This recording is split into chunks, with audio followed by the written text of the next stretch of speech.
So this is part 2 to a video that I did the other day about cancel culture and how it's killing us and we might be throwing good food away. If you haven't seen that video, watch that video. This video is going to make more sense. So Lil Cuz in the comment section, he was like, Dallas, do you think that cancel culture is new? So first off, I'm going to answer this as simple as I can. I'm going to try to stay on the planet. I could do a whole damn seminar on this because it could go so many ways. But is cancel culture new? The answer is no. And the reason why there's no is because there's nothing new under the sun. There's just different rates of understanding, discovery, and comprehension. So no, cancel culture is not new. However, there are things that have to intensify until they increase and get to what we call a tipping point.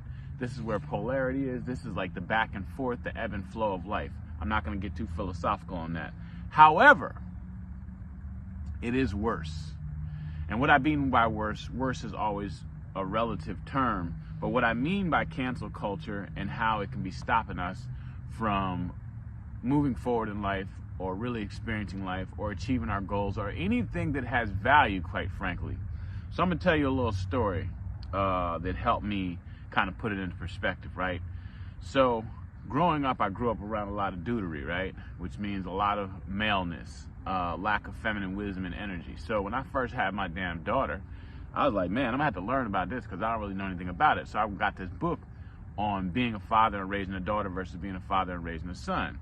And one of the things that it said in the book about a daughter is that when you reprimand them, they experience it differently. A boy might huff and puff and stomp off. Your daughter might start crying and think it's like a reflection of her, right? So boom, I hit the field, had this situation. Daughter did something, I don't know, she must have been like 2 or 3, right? 4 maybe. She was in that range, right? So she did something, I had to say something to her, had to use the firm daddy voice, right? So she started breaking down, crying, right? She's like, daddy doesn't love me. I was like, damn, that's a stretch. How you get to what you did wrong and me telling you about it to me not loving you? I'm like, damn, that's a reach. I'm like, then I remembered that book, right? So I was like, all right, boom, I'm gonna break this down where I'm not gonna back off because I'm not with all that daddy's little princess. You can be wild out here and just be a bad person because you cute or because you my daughter. I don't really play that. So like, damn, okay, how am I gonna do this? Because I do love her, but I'm not budging on what I'm upset with her about. And I said to her, I was like, sweetheart, first of all, I love you, A, and there's nothing you're really gonna do that's gonna stop me from loving you because that's a different line item. I said, but B, I'm not upset with you. I'm upset with your behavior. I love you. You can change your behavior, and you are not your behavior. So let me tie that in together. How did I tie into cancel culture, Dallas? I got you covered. The problem with cancel culture is we treat people like their behavior. People can change their behavior.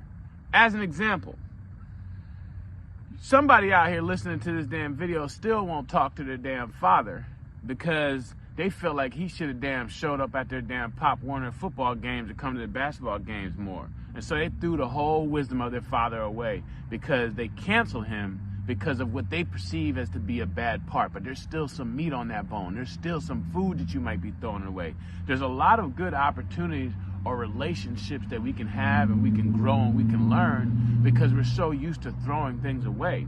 Now, cancel culture and canceling people or canceling things is really just a form of prejudice, which is prejudice is a cool way for us to not think. Our mind tries to find shortcuts so we don't have to process things. You know, the worst thing in the world human beings want to do is think, right? So when we're canceling things, it's an attempt to simplify things for ourselves, but what we're really doing is we're actually complicating things for ourselves because we're being wasteful and we're not mining all the dirt for all the, I'm using metaphors, we're not mining all the dirt in our situations for all the lessons that it can teach us, which is why people end up making the same mistakes. So the downside of cancel culture, and to answer the question specifically, is increasing. I think it is increasing because of the speeding up of time. I think because we're so fast, we have less time to make decisions. So in an attempt to make them faster, we try to simplify them by reducing the complexity, i.e. canceling things. The problem with that, as I said, is that most of your feedback, most of the wisdom is in things that are annoying. Cancel culture is like making one grade the sum total of every test that you ever taken in a course, when in reality, your grades average out over time. Now, certainly some grades count more than others, and everybody's ever got a 0. You know what that'll do to your grade. I guess that's kind of like canceling. I guess my whole point is that we have to be careful throwing things away because we're too lazy to see the benefit in them or where there can be benefit. And a person is not their behavior. You can change your behavior with awareness, but that doesn't have to be who you are as a person. It's what you did. And it's another thing is that cancel culture is that it creates hopelessness. Because if you can throw something away just because it's got a bad part to it, then it also kind of gives us no hope vibe. And my point is that I think that there's good in everything.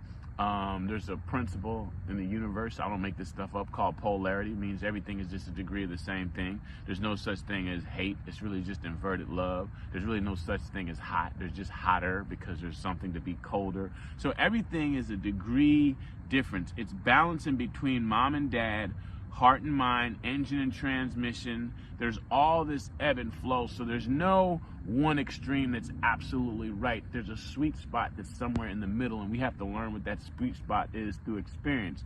So my long-winded answer is, no, cancel culture is not new. It's just something that mankind has been doing to be lazy and to not think and to make quicker decisions. It's also the thing that's getting in the way for a lot of relationships that could be reconciled because someone did something and we made them the sum total of that event and not who they are holistically as a person, or even what they might have learned from that event that they can now share for us. So my bottom line is like, listen, don't throw good food away.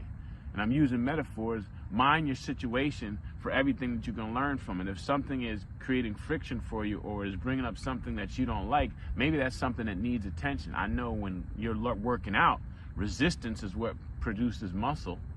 Maybe resistance is what produces mental muscle too.